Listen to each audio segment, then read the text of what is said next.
আসলে ভাই ইসলামবাগ একটা শিল্প এলাকা।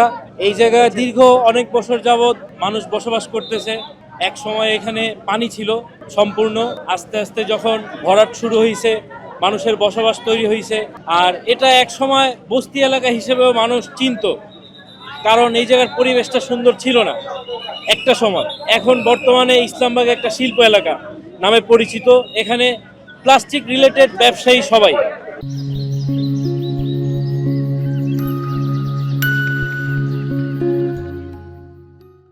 প্লাস্টিকের A to Z সকল ব্যবসায়ী এই এলাকার মধ্যে পাওয়া যায়। তো আসলে আগুনটা প্লাস্টিকের থেকেই সূত্রপাত। ঠিক আছে, সঠিকভাবে জানতে হইলে হ্যাঁ, আগুন বর্তমানে এখন নিয়ন্ত্রণে আছে আল্লাহর রহমতে।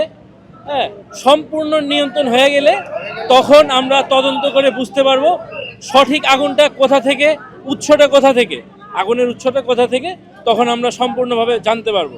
এখানে প্লাস্টিকের সব কিছুই আছে, A to Z plastic related যত ব্যবসায়ী আছে সবাই এখানে বসবাস করতেছে। হ্যাঁ, এটা আসলেই ঘনবসতি এলাকা। এখানে বিভিন্ন জায়গার লোক বেশি, আপনার ওই এই এলাকার স্থানীয় লোক কম।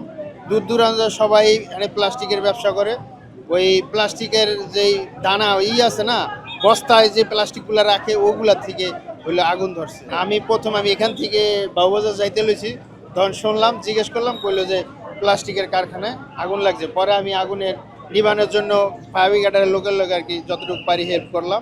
আগুন লাগছে আপনার মানে নামাজের আগে লাগছে, একটার আগে সম্ভবত। আর ফার্স্ট ব্রিজ আসছে একটু পরে, একটু জায়গাতে আমাদের রাস্তা এখানে কাটা তো, আসার জন্য একটু সমস্যা, একটু ঘুরে আসতে হয়, একটু সময় লাগছে। তবে ওই আর কি আধা ঘন্টার মধ্যে চলে আসছে ফায়ার সার্ভিস।